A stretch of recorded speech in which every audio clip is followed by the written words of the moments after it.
Welcome back to the double leg. I'm one half of the show, Hey Jive Picks, and the other half of the show joining me in the parlay, coming off the holiday break, and hope everyone had a great holiday.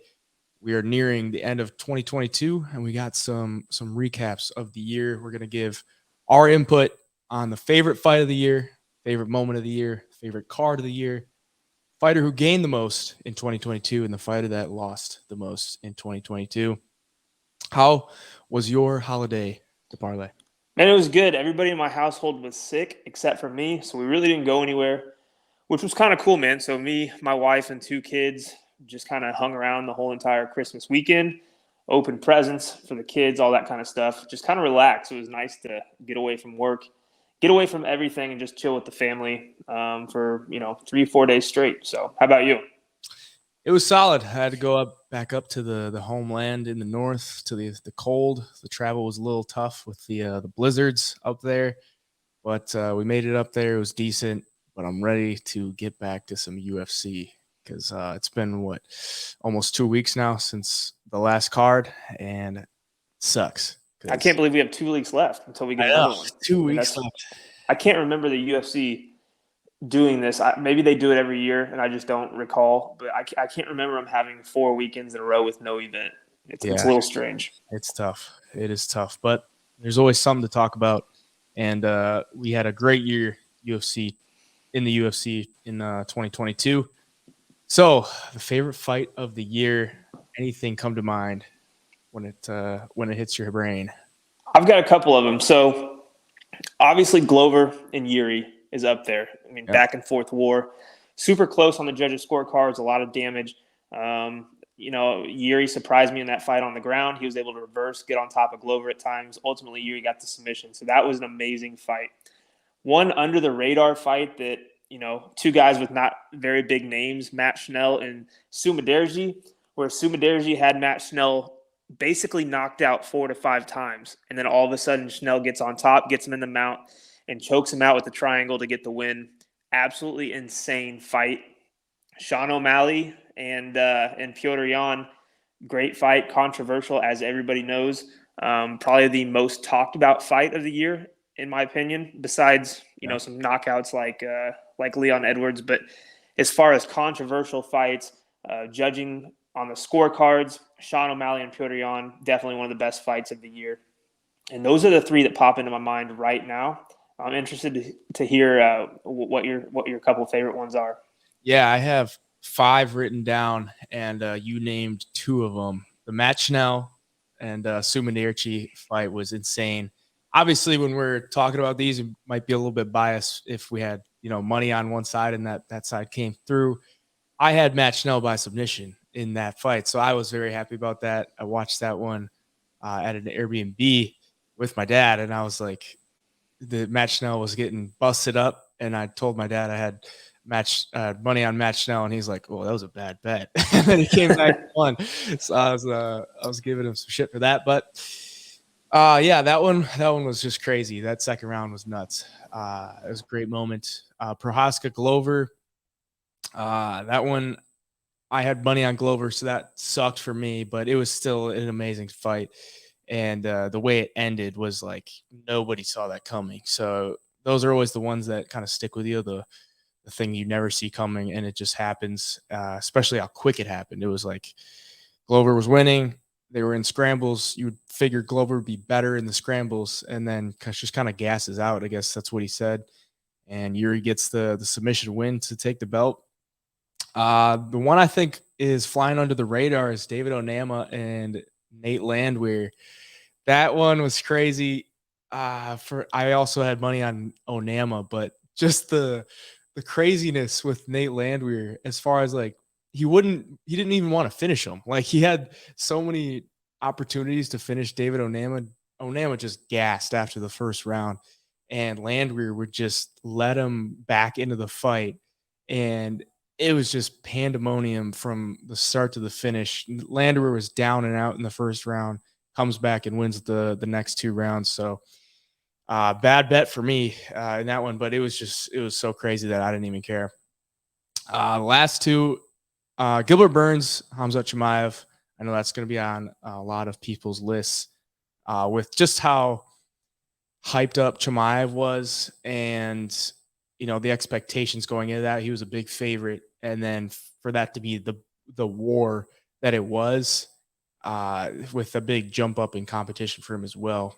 That was just insane to watch him getting clipped that one time. And in that first round when he came out and just kind of ragdoll Burns, and then Burns came back and battled back and made it a tough fight. That was super fun to watch. And then the last one, probably on a lot of people's list too, Dustin Poirier and Michael Chandler. Just how violent that was from like start to finish. I know that second round was there was a lot of wrestling for Chandler, but that first round was just insane. Second round was like a bloody mess, which I think helped it a little bit. Although Chandler wrestled him and kind of just used position a lot in that second round, and then third round Poirier gets the sub, and we don't go to the judges. So I don't would have been I won money on that one too. So I guess that one helped me a little bit. So yeah, those are my five. Yeah, one I can't believe I'm forgetting this one. And I mean, you brought up a great one, Poirier and Chandler. Obviously, an amazing fight that just happened not too long ago. But one that I'm forgetting that I can't believe didn't even come to my mind because I was there live. Stephen Wonderboy Thompson and Kevin Holland, an absolutely phenomenal fight. I don't know if it's because I was there live that I'm not even thinking about it because it's a different experience than watching every other fight on TV. But dude, that fight live, the whole crowd, I mean, was into it. It was just electric in the stands. Everybody screaming and yelling. Every time someone threw a punch, everybody was off their chairs, out of their seats, yelling. So I don't know how it looked on TV, but being there live definitely got to be one of my candidates for one of the better fights of the year. Yeah, I would agree with you, but I lost a decent amount of money on that one, so that was that's why I left it off. But I will admit it was a wild fight, but I was just frustrated the whole time. So yeah. Favorite moment of the year, I think everyone's got to say Leon Edwards knocking out Kamaru Usman. But does anything else come to mind for you? I got four more. But I'll let you go first. No, Leon Edwards winning the belt is definitely my number one moment of the year, just because of the fashion he did it in. I mean, the guy was probably down 3 rounds to 1 for sure. Mm-hmm. Had the only chance he had was to find the knockout or somehow pull off a submission, which probably wasn't going to happen. And there in the last minute and a half of the fight, shows him that jab, gets him to duck the head, and comes upstairs with a kick. I mean, dude, probably one of the most jaw-dropping moments I've had as a UFC fan, because you're not expecting something like that. You're expecting Kamaru to just keep wrestling, get through that 5th round, and win the decision 49-46. But out of nowhere, that head kick that knocked Kamaru out, but would have knocked anybody out in the world that took that shot. So definitely the top moment of the year for me. Agreed. And honestly, I think it might be the best moment in sports that I've ever witnessed, at least live. Watching it live. That was just, it's insane because Kamaru was literally about to reach GOAT status as far as the welterweight division, and just it looked like he was untouchable. Dominated most of the fight except the first round. And then just one split second, it happens like that. And for everything that Leon Edwards had to go through as far as, fight cancellations and the eye poke with Bilal Muhammad and getting the fight against Nate Diaz when he, kind of had to take a fight and took the fight with Nate Diaz that was unranked, but maybe got him some credibility. Although the only thing that people remember from that fight is him getting cracked in the 5th round. But yeah, it was good to see. I guess it's always fun to see a new champ. Yeah. For the most part, and for it to happen for Leon, I think it was a good thing for the UFC to get some switch up in the welterweight division, and it was just an insane moment to watch. Yeah. But a couple others that I jotted down. I liked seeing Nate Diaz go out of the UFC with a win.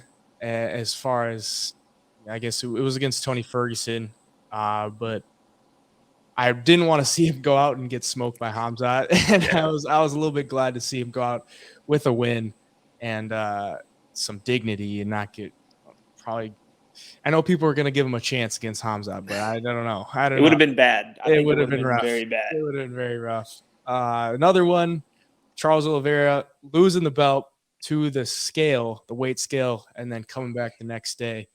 And that first round in the Gaethje and Oliveira fight was insane.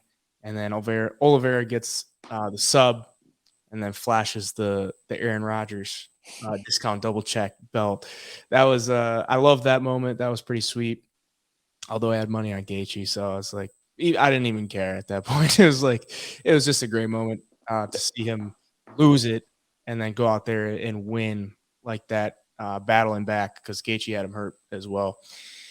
Luke Rockhold and Paulo Costa could put it at one of the favorite fights of the year. I know we talked about that before, but just the end of that fight with like Rockhold bleeding all over him and just like to see him go out like that too was like uh, it wasn't. I mean, he went out on a loss, but just to see him go out in the fashion of like it was a war and he put everything he had into that fight. That was a great moment.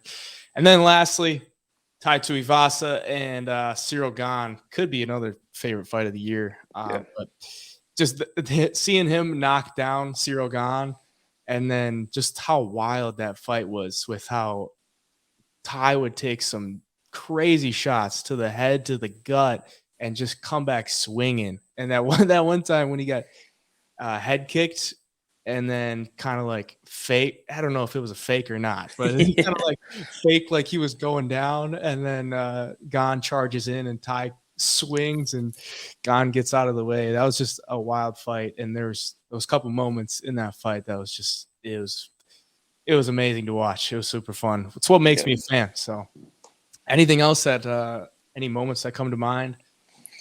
I think for me, this isn't going to be any, necessarily a big, crazy moment. But for me, I had a bet on Sean O'Malley to win by decision.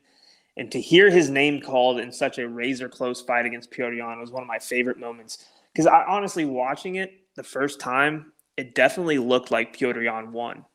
And so I was not expecting to hear O'Malley's name called. Yeah. And when it did, and then knowing my plus 500, bet on O'Malley won was a pretty cool moment for sure. And like you said, Diaz going out on the win, he's an absolute legend, probably one of the biggest legends that we had left in the sport that just walked away from the UFC this year.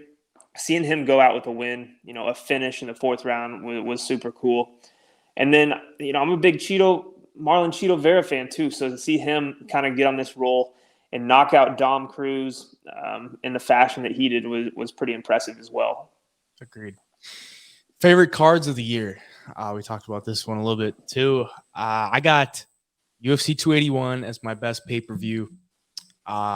Second to that, I got UFC 275. That's the Yuri Glover card. There was a lot of finishes on that one. There was only 11 fights, but a lot of finishes on that one. UFC 281 had 14 fights, 11 finishes, and that is, of course, the Alex Pereira and Israel Adesanya headliner for that one.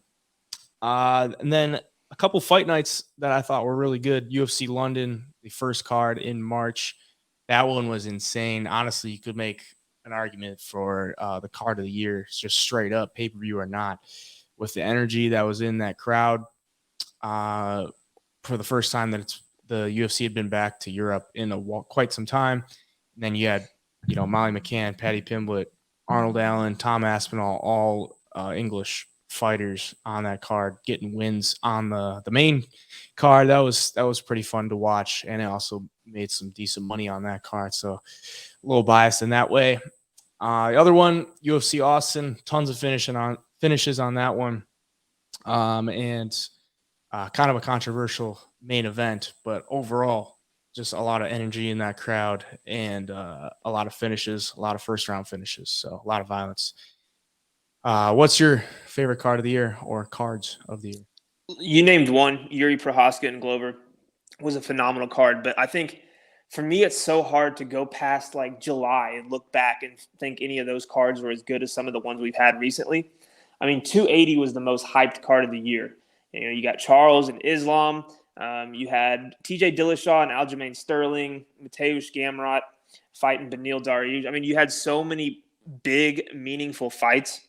And I think we did, what we see, 4 of the 5 main card fights get finished. I believe, if I'm thinking correctly. So that was definitely one of my favorite cards. And I think probably because of how hyped it was, I was excited for 4 months for that card. Yeah. And then also I put so much stock into Islam on social media. So it really ended, like, him finishing Charles Oliveira was the perfect cap on that card, especially for me, because I was going to catch so much shit if Charles would have won that fight. So that was definitely one of my most enjoyable cards to watch. And then I know we talked earlier, Kamaru Usman and Leon Edwards, and then the co-main event in that one was Paulo Costa and Luke Rockhold. Those 2 fights alone made that card one of the best ones I watched all year. I mean, before that, you had Aldo and Merab, which was kind of a snooze fest. We had the 2 chicks fight that we thought, I don't know how they should have been the first fight on the prelims. Yeah. And somehow they made it onto the main card. And then you had, who was it, Tyson Pedro and Harry Hunsucker? Yeah. Yeah, so, the first 3 cards or 3 fights on the main card were kind of whatever, but that Luke Rockhold Paulo Costa fight really set the tone for the end of the night. And then, of course, we get the Leon Edwards head kick. So those are my 2 favorite pay-per-views, I'd say, or even 3 if we count the Yuri and Glover one. But UFC San Diego, I believe that's the card we saw a finish in every single fight. That was a lot of fun. Not as many big-name fighters on that card, but a lot of finishers, and that's always a good recipe. UFC Austin, like you said. And then other than that, I mean, the card with let's see, I'm going summer. All my cards are running together. I know on the Juliana Pena and Amanda Nunes rematch, that was the only fight. Can you pull that card up real quick?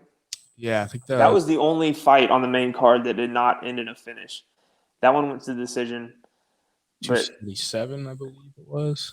Yeah, it should have been 277, July, I think, like 19th. So, yeah, it had been right after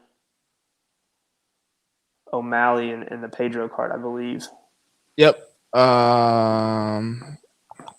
You had Pena and Nunes. Pena, Moreno, Kaikar France, Sergey Pavlovich, Derek Lewis, Pantoja, Perez, sub, Ankalaev, Smith. Which is it, yeah. So you had a bunch of finishes on that one. Yeah. But really, man, if I had to narrow it down, 280 just because of Islam, and then those 2 fights on UFC 278 with Costa, Rockhold, and then Leon and Usman. Yeah, I'm on the opposite side of UFC 280. So, I had a lot of stock in Charles, and I got a lot of heat for that. But I think what made that one, we were talking earlier, like kind of under-delivered or underwhelming was the fact, or maybe to me, those were like 2 really good fighters that we thought it would be like a battle. And it wasn't a battle. Like, Islam just had his way with him. And then same thing for like UFC 281. You'd expected Adesanya and Pereira to be like a really good, well matched, fight, and it was. And then it goes 5 rounds, and Pereira like catches him at the end. So I think that's what made it like better, in my opinion. Is like the 2 fighters were more matched up as far as skill. If you're an Islam fan and Islam goes out there and starches them, like, I totally get it. I would expect you to put UFC 280 up there for you, but personally, it was like, so No, I feel you. Yeah. No, but fighter who gained the most in 2022. What comes to mind for you? I got 5 written down. I want to see if you have any of the same.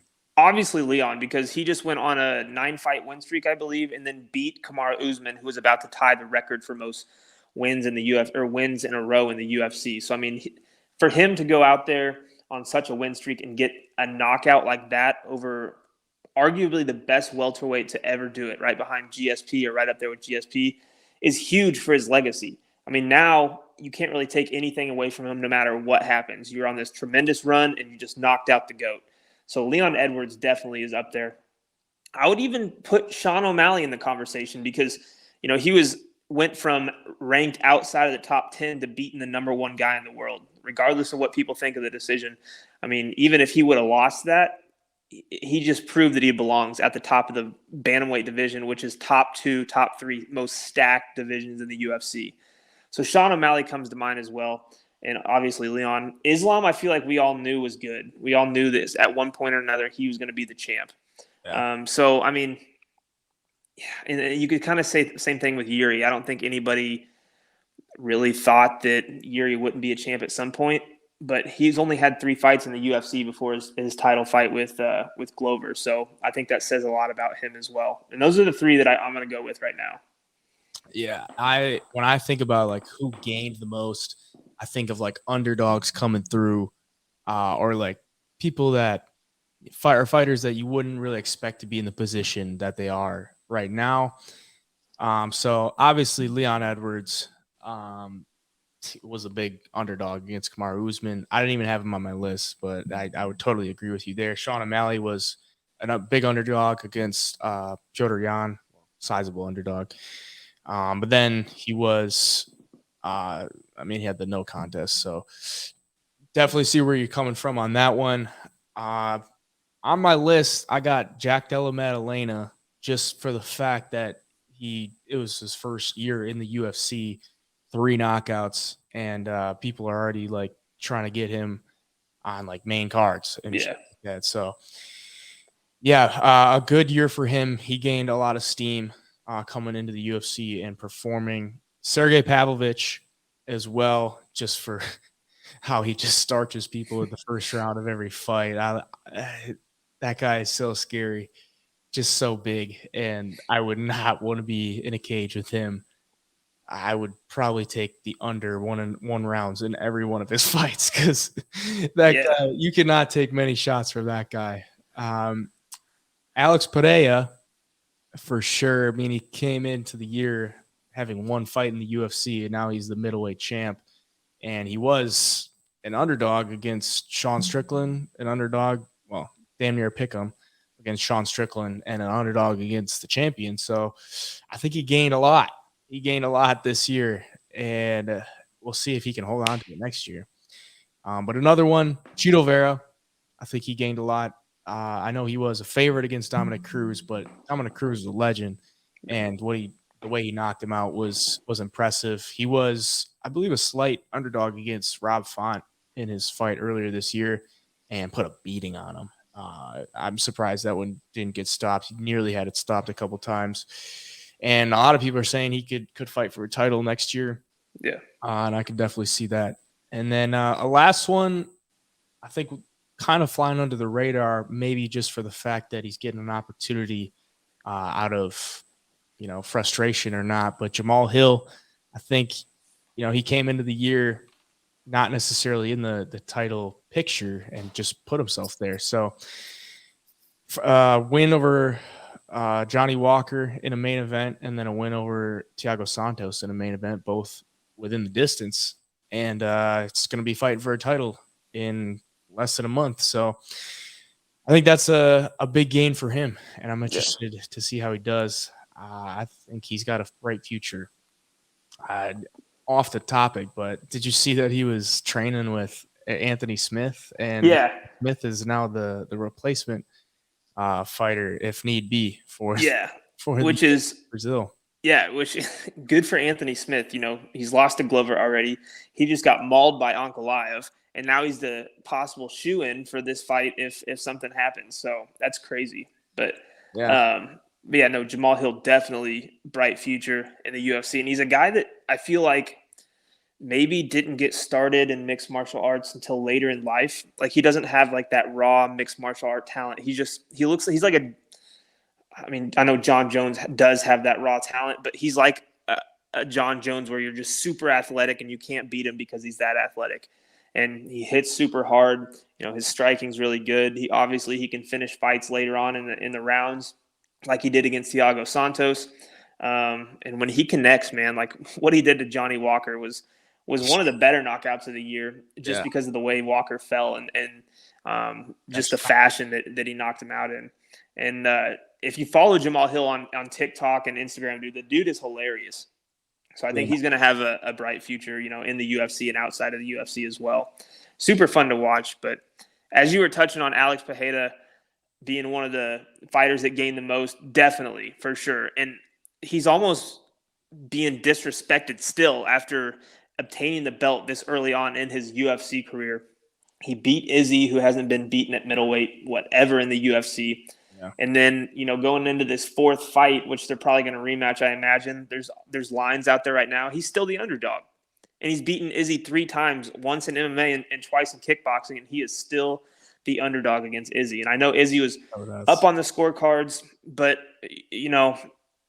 Alex Pereira now knows what it's like to fight Izzy in MMA, and I think that's a huge advantage going forward.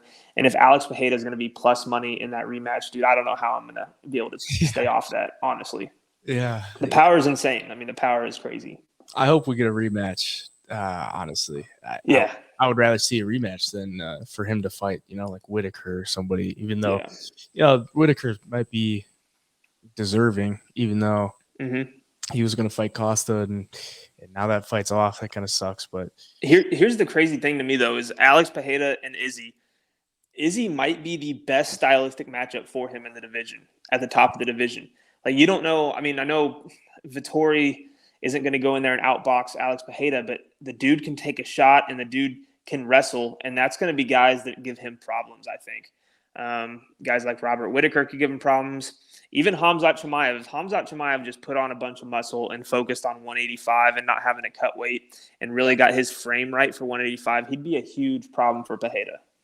I'd love to see Pereira like next to like Whitaker. Yeah. Vettori, just see how they look like physically, because Izzy's a big dude. Yeah. And he made Izzy look like just regular. So yeah. I'd love to see him against one of those guys. So like just standing next to him, see how he stacks up. For sure. Well, the last thing we got here, fighter who lost the most. If somebody's gonna gain the most, somebody's got to lose the most. And I got 2 written down here. I think most people are gonna say Petr Yan for one. I mean, you got to say Petr Yan. I mean, he lost.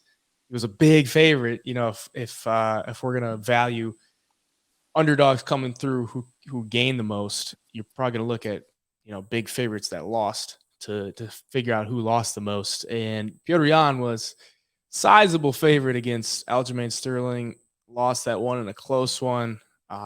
Fairly sizable one against Sean O'Malley too, and lost that one. So not a good time to be Petr Yan, losing 2 close fights as a big favorite.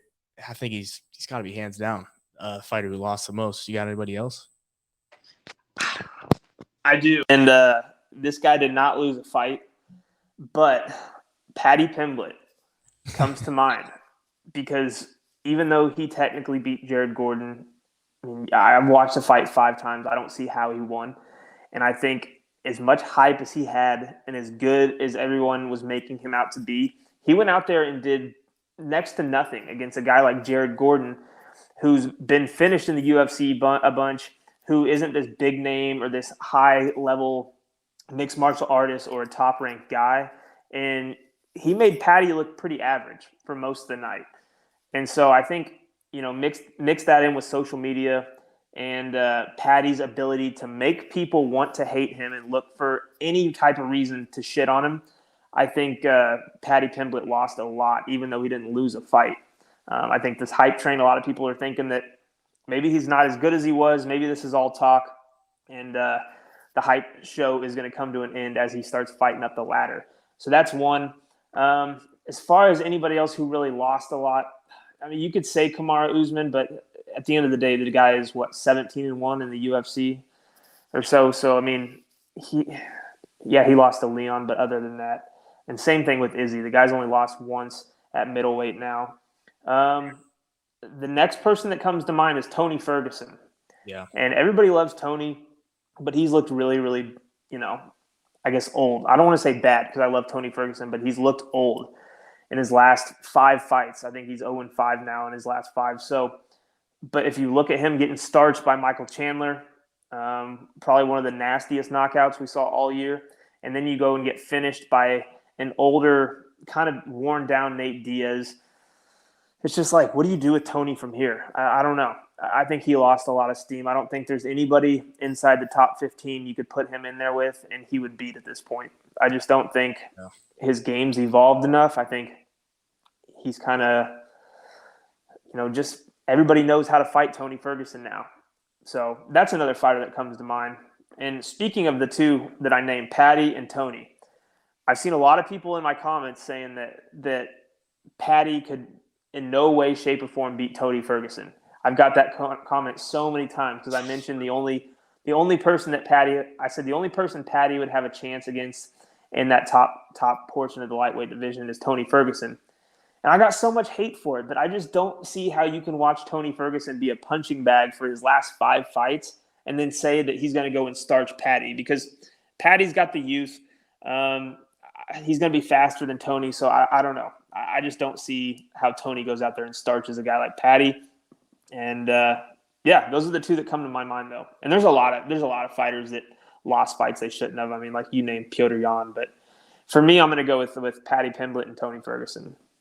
Yeah, I would agree with you on the Tony Ferguson one. That one is, he honestly lost, like, I don't want to say like credibility as a fighter, but like, I don't think people just don't really take him serious anymore. Like, they're almost like, myself included, I'm like, do you really want to keep fighting, man? Like, is it really worth it?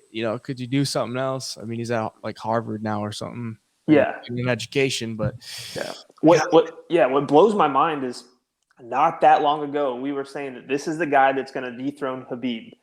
This is the one guy in the division who's going to beat Khabib. We obviously never saw that fight, but to think that we held him to those standards and everybody had him up there as that good of a mixed martial artist where he could take on and beat a guy that's 29-0 to now losing 5 fights in a row and, getting beat up in every single one of them.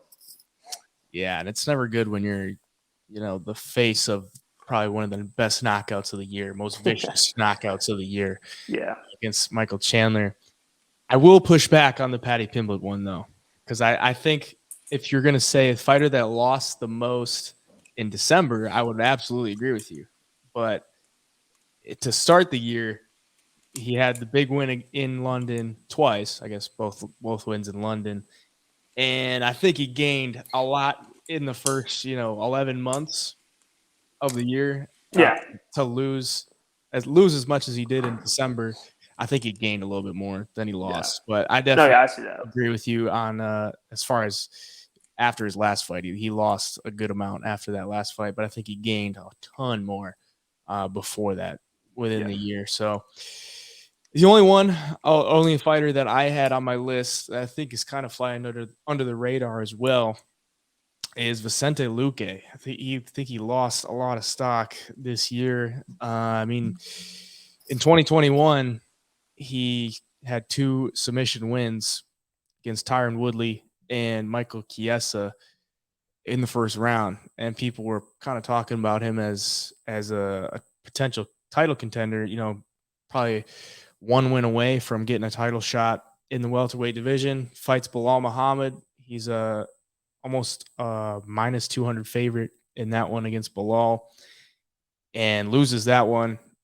Gets bullied by remember the decision, Bilal Muhammad, and then 4 months later, another pretty decent sized favorite, minus 200 against Jeff Neal, and he looks terrible on the feet. So not a good year for Vicente Luque. I'm interested to see how he bounces back, but the stock in him has gone down quite a bit in the year 2022.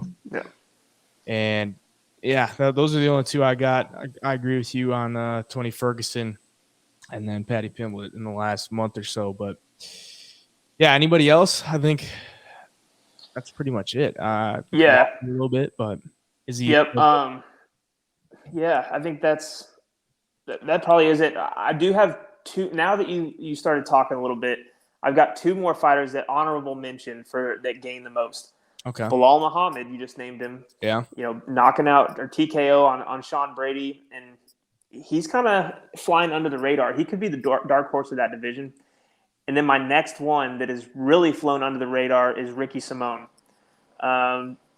Beat and submitted Jack Shore when Jack Shore was 16-0. He's kind of flying up there too. So he had a big year. Kind of a prelim fighter right now, so people aren't giving him as much notice, I guess, but definitely a guy to keep your eye on going forward this year for sure. I definitely agree with those. So those are our recap, favorite events, fighters, all that good stuff of UFC in the year 2022. We're going to be coming out with a video soon, a little preview to 2023, maybe make some predictions as far as champions, who's going to be moving up, maybe some bold predictions. We'll get a little bold with them, and maybe we're correct. But until then, at the double leg on all the medias, we'll be making some clips on these. At HeyJai Picks for me on the medias. Where can they find you? TikTok at the Parlay, Instagram, YouTube, and Twitter at the Parlay_media. And if you're watching here on YouTube, please leave a like, subscription, and a comment down below. Till then, the double leg.